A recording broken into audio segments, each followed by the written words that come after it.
नमस्कार दोस्तों, स्वागत है आपका आज के मुख्य समाचार में, जिसमें सबसे पहली और बड़ी खबर में आपको बताएंगे कि कांग्रेस नेता का बड़ा बयान।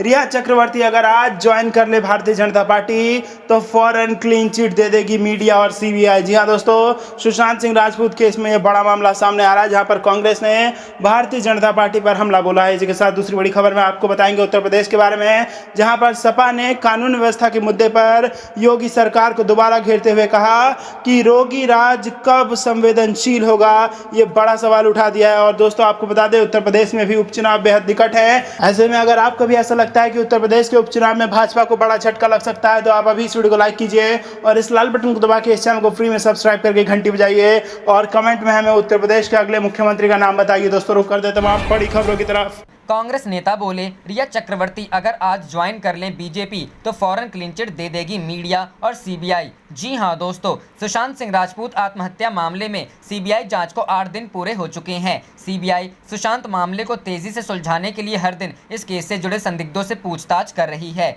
शनिवार को भी सीबीआई ने सुशांत मामले की मुख्य आरोपी रिया चक्रवर्ती को समन भेजा और पूछताछ की है। मामले में हर दिन नए खुलासे हो रहे हैं। सीबीआई ने रिया चक्रवर्ती पर शिकंजा कसा हुआ है। मामले में पूर्व सांसद और कांग्रेस नेता डॉक्टर उदित राज ने भारतीय जनता पार्टी पर तंज कसा है। उन्होंने ट्वीट कर कहा, रिया चक्रवर्ती अगर भाजपा की सदस्यता ले लें तो फौरन जांच और मीडिया ट्रायल खत्म हो जाएगा। कांग्रेस नेता डॉक्टर उदित राज में रिया चक्रवर्ती के हवाले से सीधे तौर पर भाजपा पर निशाना साधा है। रुख करते हैं अगली खबर की तरफ। सपा ने कानून व्यवस्था के मुद्दे पर योगी सरकार को घेरा, कहा रोगी राज कब संवेदनशील होगा। जी हां दोस्तों, उत्तर प्रदेश के मुख्य विपक्षी दल समाजवादी पार्टी ने रविवार को कानून व्यवस्था के मुद्दे पर राज्य सरकार को घेरा। सपा ने गोरखपुर दौरे पर गए मुख्यमंत्री योगी आदित्यनाथ पर तंज कसते हुए एक ट्वीट में कहा, मुख्यमंत्री के गृह जनपद में उनकी सर्वकालिक उपस्थिति के बीच अगस्त अपराध क्रांति में हर दूसरे दिन हो रही हत्या। ट्वीट में यह भी कहा गया कि वीवीआईपी जिले गोरखपुर में बीते 28 दिनों में 14 लोगों की हत्या होने से जिंदगी दहशत में है। राज्य को जंगल राज में जलाने वाला रोगी राज कानून व्यवस्था पर कब संवेदनशील होगा। पार्टी ने एक अन्य ट्वीट में एक वीडियो शेयर करते हुए आरोप लगाया कि जौनपुर में पुलिस ने अमानवीयता की हद पार करते हुए एक महिला और उसकी बेटियों को दौड़ाकर लाठियों से पीटा। सपा ने मामले की जांच कराकर दोषी पुलिसकर्मियों के खिलाफ कार्रवाई की मांग की है। प्रदेश भाजपा प्रवक्ता मनीष शुक्ला ने सपा के ट्वीट का जवाब देते हुए कहा कि राज्य सरकार अपराध और भ्रष्टाचार के खिलाफ जीरो टॉलरेंस की नीति पर काम कर रही है। सपा और बसपा सरकारों के कार्यकाल के मुकाबले भाजपा के शासन में अपराध की संख्या में खासी गिरावट हुई है। उन्होंने दावा किया कि सपा दुर्दांत माफियाओं मुख्तार अंसारी और अतीक अहमद के खिलाफ सरकार की सख्त कार्रवाई से बौखला गई है। इन दोनों ही माफियाओं को सपा सरकार के दौरान सत्ता का संरक्षण मिलता था। शुक्ला ने कहा कि सपा को लगता है कि मुख्तार अंसारी और अतीक अहमद के जरिए उसने जो साम्राज्य खड़ा किया था उस पर अब चोट की जा रही है। इसी वजह से सपा ऐसे बेबुनियाद बयान जारी कर रहा है। रुख करते हैं अगली खबर की तरफ। तेज प्रताप बोले, चुनाव के दौरान प्रत्येक कार्यकर्ता का हक है टिकट मांगना, लेकिन आरजेडी उन्हीं को टिकट देगी जो जमीन से जुड़े हैं। जी हां दोस्तों, रांची में अपने पिता लालू प्रसाद से मिलकर लौटे तेज प्रताप यादव ने पार्टी दफ्तर में अपनी गतिविधियां बढ़ा दी हैं। रविवार को वह पार्टी कार्यालय पहुंचे और लगभग आधे घंटे तक वहां लोगों से मिलते जुलते रहे। टिकट के लिए बायोडाटा जमा करने वालों से उन्होंने कहा कि सबका स्वागत है, लेकिन पार्टी सर्वे करा रही है। सर्वे के बाद ग्रास रूट से जुड़े कार्यकर्ता को टिकट दिया जाएगा। तेज प्रताप ने कहा कि चुनाव के समय कार्यकर्ताओं का अधिकार है टिकट मांगना, लेकिन सबको टिकट देना संभव नहीं होता है। पहला लक्ष्य है राज्य से इस डबल इंजन की सरकार को भगाना। यह सरकार हर मोर्चे पर फेल है। मौजूदा राज्य सरकार किसानों और युवकों की घोर विरोधी है। रुख करते हैं अगली खबर की तरफ। लालू यादव का संदेश ले पटना लौटे तेज प्रताप। बड़े भाई के घर पर डिनर करने पहुंचे तेजस्वी यादव। चुनावी चर्चा में जीजा भी रहे शामिल। जी हां दोस्तों, बिहार के पूर्व मंत्री तेज प्रताप यादव हाल ही में अपने पिता और आरजेडी प्रमुख लालू यादव से मिलने के लिए रिम्स में पहुंचे। चारा घोटाला मामले में सजायाफ्ता लालू यादव का हॉस्पिटल में इलाज चल रहा है। दरअसल बिहार में इस साल के आखिर में विधानसभा चुनाव होने हैं। ऐसे में पिता और पुत्र की ये मुलाकात खासी महत्वपूर्ण मानी जा रही है। दोनों की इस मुलाकात में चुनाव के दौरान महागठबंधन को एकजुट रखने सीएम नीतीश के खिलाफ आक्रामक चुनावी अभियान पर भी चर्चा हुई। माना जा रहा है कि करीब 1 घंटे की इस मुलाकात में वरिष्ठ पार्टी नेता रघुवंश प्रसाद सिंह की नाराजगी को लेकर भी चर्चा की गई। पिता से मुलाकात के बाद तेज प्रताप भी कह चुके हैं कि उनसे कोई नाराजगी नहीं है। बकौल तेज प्रताप, रघुवंश पार्टी के बड़े नेता और हमारे चाचा हैं। उनकी नाराजगी मीडिया द्वारा उड़ाई गई सिर्फ अफवाह है। इधर लालू यादव से मुलाकात के बाद तेजस्वी यादव शनिवार को रात को बड़े भाई तेज प्रताप के घर डिनर के लिए पहुंचे। मीडिया रिपोर्टर्स के मुताबिक इस दौरान दोनों भाइयों में बिहार चुनाव को लेकर चर्चा हुई। डिनर के वक्त दोनों के अलावा लालू यादव के दामाद और परिवार के अन्य सदस्य भी मौजूद थे। यहाँ तेज प्रताप ने पिता का संदेश परिवार के सदस्यों को सुनाया। इधर लालू यादव और तेज प्रताप की मुलाकात के बाद पुलिस ने कोविड-19 नियमों के विरुद्ध उनके होटल में ठहरने के मामले में केस दर्ज किया है। राजधानी रांची के एसपी सौरभ कुमार ने बताया कि बिहार के पूर्व मंत्री तेज प्रताप यादव अपने कुछ सहयोगियों के साथ कैपिटल रेजिडेंसी होटल में ठहरे थे, जिसकी शिकायत इलाके के क्षेत्राधिकारी ने पुलिस में की। दूसरी तरफ लालू यादव से मुलाकात के बाद दोनों भाइयों की बैठक पर सोशल मीडिया यूजर्स प्रतिक्रिया दे रहे हैं।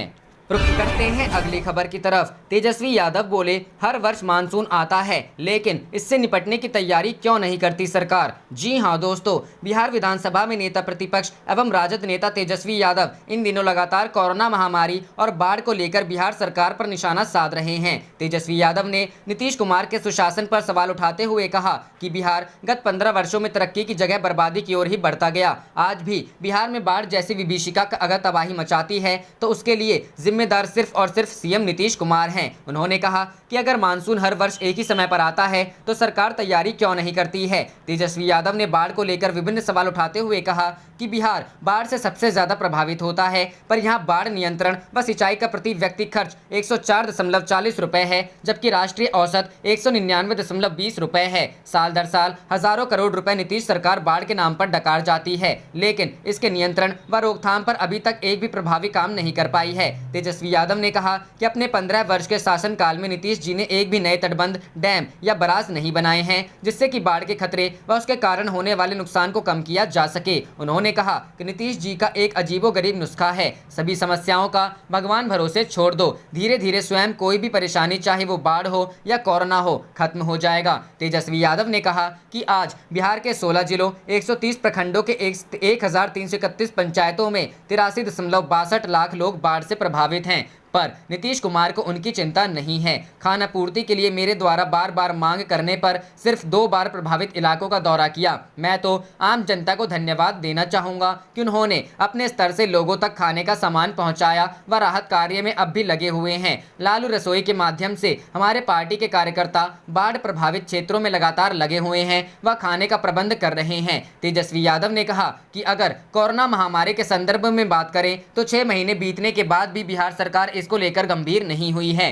बिहार संक्रमण के मामले में अब भी देश में आगे ही है। रुख करते हैं अगली खबर की तरफ। अनलॉक 4 बीजेपी पर बरसे अखिलेश यादव, कहा आंख पर पट्टी और कान में रुई लगाकर बैठी है। जी हां दोस्तों, उत्तर प्रदेश की राजधानी में शनिवार को हुए दोहरे हत्याकांड पर समाजवादी पार्टी ने प्रदेश की कानून व्यवस्था को लेकर उत्तर प्रदेश सरकार को कटघरे में खड़ा किया। सपा प्रमुख अखिलेश यादव ने शनिवार को किए एक ट्वीट में कहा, अब अपराध प्रदेश की राजधानी लखनऊ के तथा कथित सर्वाधिक सुरक्षित व महत्वपूर्ण इलाके गौतम पल्ली में डबल मर्डर की दोहरी धमक के साथ प्रवेश कर गया है। अब तो प्रदेश की जनता बच्चों को कहानी सुना रही है। कुछ समय पहले की बात है कि अपने प्रदेश में कानून व्यवस्था हुआ करती थी। एक अन्य ट्वीट में यादव ने कहा कि अनियंत्रित कोरोना ध्वस्त अर्थव्यवस्था और परीक्षाओं के मामले में भाजपा सरकार आंख पर पट्टी और कान में रुई लगाकर मौन धारण करके बैठी है। आज गृह मंत्रालय ने राज्यों से लॉकडाउन लगाने का हक भी छीन लिया है। राज्यों के हिस्से का टैक्स व राजस्व तो वो पहले ही छीन कर बैठी है। रुख करते हैं अगली खबर की तरफ।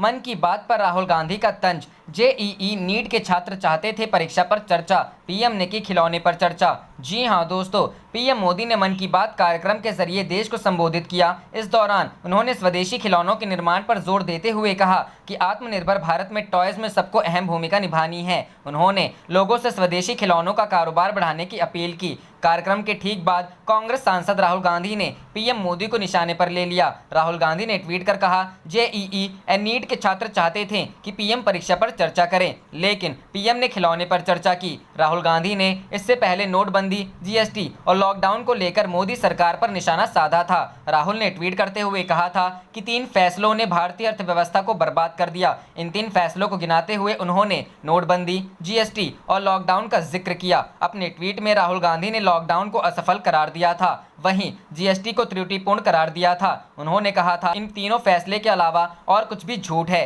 दरअसल राहुल गांधी का ये ट्वीट वित्त मंत्री निर्मला सीतारमण के उस बयान पर आया जिसमें उन्होंने कोरोना वायरस को एक्ट ऑफ गॉड बताते हुए कहा था कि इससे भारत की अर्थव्यवस्था और सिकुड़ सकती है। हाल ही में अपने एक ट्वीट में उन्होंने कहा था, पिछले 4 महीनों में करीब 2 करोड़ लोगों ने नौकरियां गंवाई हैं, 2 करोड़ परिवारों का भविष्य अंधकार में है। फेसबुक पर झूठी खबरें और नफरत फैलाने से बेरोजगारी और अर्थव्यवस्था के सर्वनाश का सत्य देश से नहीं छुप सकता।